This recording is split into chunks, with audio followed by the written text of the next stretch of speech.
जय श्री राम। बहुत स्वागत आपका आपके अपने बेहद खास कार्यक्रम में। मैं हूं आपके साथ आपका अपना डॉक्टर राजेश साहब। आपके लिए नवंबर मेरे मेष राशि के प्यारे जातक जातिका कैसा रहेगा, इस पर हम चर्चा आज आपके साथ करने जा रहे हैं, बताने जा रहे हैं। वेद में कहा गया, मंगल के लिए धरणी गर्भ शंभूतम विद्युत कांति समप्रभुं कुमारम शक्ति हस्तम चा भौमम प्रणमाम्यहम्। एक शक्ति के प्लैनेट हैं आपके राशि स्वामी, एनर्जी के प्लैनेट हैं आपकी राशि स्वामी। लेकिन नवंबर में बहुत महत्वपूर्ण विषय है कि एक तो धन के कारक शुक्र, जो पैसा देने वाले प्लैनेट है ना आपकी कुंडली में, वो आपके स्वग्रही होने जा रहे हैं। ये आपके लिए बहुत शानदार है। लेकिन आपके राशि स्वामी अस्त होने जा रहे हैं, ये भी महत्वपूर्ण है। क्या रहेगा, इस पर चर्चा करेंगे। लेकिन सबसे पहले आपको जानकारी दे देता हूं, यदि आप श्रीमद् भागवत कथा, श्री शिव महापुराण कथा या श्री राम कथा करवाना चाहते हैं तो आप मेरे साथ संगीत में देश विदेश में कहीं भी तो संपर्क कर सकते हैं। आगामी कथाएं दिल्ली में होने जा रही हैं, आगामी कथाएं मध्य प्रदेश में होने जा रही हैं। जो मेरी आगे कथाएं आने वाली हैं उनका ये समय है। अगर आप अपने यहाँ कोई कथा इत्यादि कराना चाहते हैं तो आप मेरे साथ संपर्क कर सकते हैं। रात को 9 बजे, दोपहर को 12 बजे लाइव आता हूं, लाइव जुड़ सकते हैं और कॉल अपॉइंटमेंट लेकर के वैसे भी डिटेल में बात कर सकते हैं। तो आइए, जो महत्वपूर्ण विषय है कि नवंबर में क्या बदलाव रहेगा। बहुत बदलाव है नवंबर में। मतलब शुक्र का स्वग्रही हो जाना, मंगल का अस्त हो जाना, बुध का वक्री हो जाना, गुरु का वक्री हो जाना, शनि का मार्गी हो जाना, बुध का अस्त होना, फिर बुध का वक्री होना, फिर शुक्र का वृश्चिक में चले जाना, ये सब कुछ कमाल करने वाला है, कुछ डिफरेंट करने वाला है आपके जीवन के अंतर्गत। मैं एक बात सत्य कह सकता हूं, अगर आपकी कुंडली को देख करके कहूं, नवंबर में पैसा जरूर आएगा, ये मैं पक्का कह सकता हूं। नवंबर में इन्वेस्टमेंट आपके हाथ से जरूर होगा, पैसा जरूर आएगा, इन्वेस्टमेंट जरूर होगा। आप ना चाहें तो मेरी बातें, अगर आप चाहते हैं कि ये सत्य होगा या नहीं होगा, बिकॉज वीडियो पहले डाल दी गई है, तो आप क्या कीजिए इस बात को कि आचार्य जी ने लिखा था कि नवंबर में पैसा अचानक जरूर आएगा। और पैसा आने का तरीका क्या होगा, कहां से आएगा, इन्वेस्टमेंट कहां पर किया जाएगा, कंफर्म कह सकता हूं, अपने जीवन साथी के कहने पर या प्रेमी प्रेमिका के कहने पर कोई चीज आप खरीदने वाले हैं, इसमें कोई दो राय नहीं है। या किसी चीज पर आप इन्वेस्टमेंट करने वाले हैं, इस पर कोई दो राय नहीं है। ससुराल से या जीवन साथी की तरफ से धन जरूर आएगा, इस बात को आप प्रॉपर नोट करके रख सकते हैं।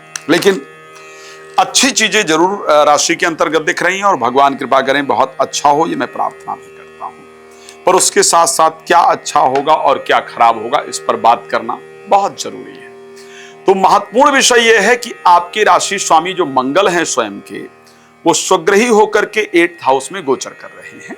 और राशि स्वामी का स्वग्रही होना, जो रुके हुए मामले हैं, दबे हुए मामले हैं, जिन मामलों को लेकर के बहुत दिन से आप परेशान थे या कोई पैसा इत्यादि दिया था जो फंस गया था, जिसके वापस आने के नहीं चांस थे, चाहे वो नौकरी का पैसा हो, चाहे वो बिजनेस का पैसा हो, चाहे कोई इन्वेस्टमेंट का पैसा हो, तो वो आपको वापस दिला देंगे। गड़ी हुई चीजें, दबी हुई चीजों को मंगल निश्चित रूप से वापस दिला देंगे, इस प्रकार की परिस्थिति है। लेकिन एक बात है, 5 तारीख के बाद क्षमा चाहूंगा, अस्त हो रहे हैं। मंगल का अस्त होना बहुत बेहतर रिजल्ट को देने वाला नहीं होता है।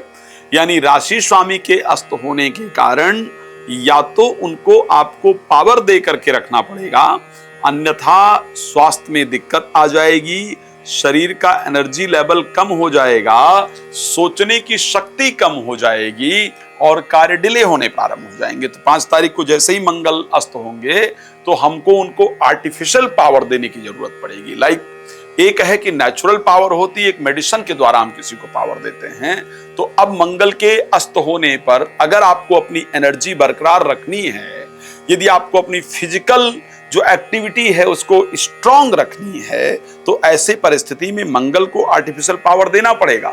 नहीं तो मैं ये कह सकता हूं, आप लिख करके रखिएगा मेरी बात, कि आप 5 तारीख के बाद ऐसा महसूस करेंगे या करेंगी कि कुछ चीजों के लिए मतलब आप लॉ फील कर रहे हैं या कर रही हैं, या आपके अंदर वो एनर्जी नहीं रही जो पहले एनर्जी होती थी, आपको सुनने को भी मिलने वाला है। तो ऐसे परिस्थिति के अंतर्गत आपको क्या करना चाहिए, एक काली मिर्च मंगलवार 5 तारीख के बाद एक काली मिर्च एवरीडे खाना है और मसूर की दाल सप्ताह में 1 दिन जरूर खाना है। लाल कपड़े जरूर पहनने हैं या लाल रंग की रुमाल इत्यादि जरूर रखनी है, ताकि मंगल के अस्त होने का जो इंपैक्ट पड़ने वाला है वो आपके लाइफ के ऊपर ना पड़े। सबसे पहली इंपॉर्टेंट चीज ये है। एक बड़ा मजेदार चीज होने जा रहा है जिसको मैं कह सकता हूं कि आपके लिए बहुत फायदेमंद होगा। और मजेदार क्या है? भाग्य चमक जाने से, भाग्य के उदय हो जाने से दिल की इच्छा पूरी हो जाएगी। जो बहुत दिन से सोची हुई इच्छा थी, बहुत दिन से सोची हुई कामना थी, वो आपकी पूरी हो जाएगी। कारण है भाई 48 दिन के लिए अक्टूबर महीने के अंत में ही बृहस्पति उच्चस्त होकर के आपके 4th हाउस में 12 वर्ष बाद गोचर करने जा रहे हैं। तो मैं इसको नेचुरल तो नहीं कह सकता, मैं इसको कह सकता हूं कि शायद ये जीवन को परिवर्तित करने का सबसे शानदार मौका है। इस महीने आपको स्वास्थ्य पर 5 तारीख के बाद जो मैंने आर्टिफिशियल रेमेडीज जो बताई है, उस रेमेडीज को, उस उपाय को फॉलो करते हुए अपनी हेल्थ को अच्छा रखना होगा। स्पेशली शुक्र क्योंकि 2 तारीख तक तो नीचस्थ रहेंगे, कन्या राशि में रहेंगे, तो 1 और 2 तारीख को आपका शुगर लेवल फ्लैक्चुएट होगा, उसको जरूर ध्यान रखिएगा। अगर आपको अविश्वास हो तो आप 29-30 को एक बार शुगर चेक करा लीजिएगा, फिर 1-2 को चेक करा लीजिएगा, आपको डिफरेंट दिखेगा ही दिखेगा। आपको 2 तारीख के बाद आपके वीनस की अच्छी परिस्थिति में जाने के कारण आर्थिक परिस्थिति अच्छी होगी। लेकिन एक बात और बता रहा हूं, सूर्य 7th हाउस के अंतर्गत नीचस्थ होकर के गोचर करेंगे 14-15 तारीख तक, करीब 15 भी नहीं, अगर हम सूर्य के नीचस्थ परिस्थिति को चेंज करने की बात करें, यहाँ 14-15 तारीख तक करीब सूर्य नीचस्थ होकर के गोचर करेंगे। और इस समय तक की जो परिस्थिति होगी वो हमारे लिए बहुत बेहतर नहीं रहेगी। इस समय पर जीवन साथी के साथ संबंधों में खटास इत्यादि का योग है, लेकिन कोई आकर के आपसे प्यार का इजहार करे, इस प्रकार की परिस्थिति भी है। तो जिनको प्रेम की उम्मीद है उनको तो प्रेम मिलने वाला है, लेकिन जिनके जीवन साथी जिनके साथ रहते हैं उनके अंदर ईगो इत्यादि बढ़ने के कारण, जीवन साथी के अंदर अहंकार इत्यादि बढ़ने के कारण आपके पर्सनल रिलेशंस में दिक्कत आ सकती है। तो करीब 15 तारीख तक आपको अपने रिलेशनशिप पर, यानी अपने जीवन साथी के साथ पोलाइट बिहेवियर करना है, उनके साथ रिलेशनशिप को ध्यान रखना है ताकि कंडीशंस आपकी अच्छी रहे। तो 2 तारीख तक शुक्र पर ध्यान रखना है, 15 तारीख तक जीवन साथी के साथ, क्योंकि संबंधों को बेहतर रखने का प्रयास करना है। बुध का वक्री हो जाना, बुध 9 तारीख को वक्री हो जाएंगे, जिससे 7th हाउस में आ जाएंगे। 7th हाउस में आने से जीवन साथी के साथ संबंधों को जितना मधुर बना सकते हैं। तो मैं स्पेशली अगर नवंबर में आपको कहूं तो नवंबर में मुझे लगता है कि आपको अपने रिलेशनशिप पर बहुत काम करना होगा। रिलेशनशिप पर आपको बहुत ध्यान देने की आवश्यकता होगी, अन्यथा रिलेशनशिप में प्रॉब्लम आने का योग है। प्रोफेशनली मैं अच्छा देख पा रहा हूं, बेहतरीन रहने वाला है। प्रॉपर्टी वाइज मैं बेहतर देख पा रहा हूं, फायदा रहने वाला है। स्वास्थ्य वाइज मैंने उपाय बता दिए हैं, उसका ध्यान रखेंगे, बेहतर परिस्थिति रहेगी। प्रेम संबंध में कुछ मिठास आएगी, प्रेमी प्रेमिका आकर के प्यार का इजहार करें, ऐसा दिख रहा है। पर्सनल रिलेशन में जब प्रॉब्लम हो तो आपको सूर्य को जल देना रोज प्रारंभ कर देना है। रोज सूर्य को जल देंगे तो परिस्थिति आपके लिए निश्चित रूप से बेहतर हो जाएगी।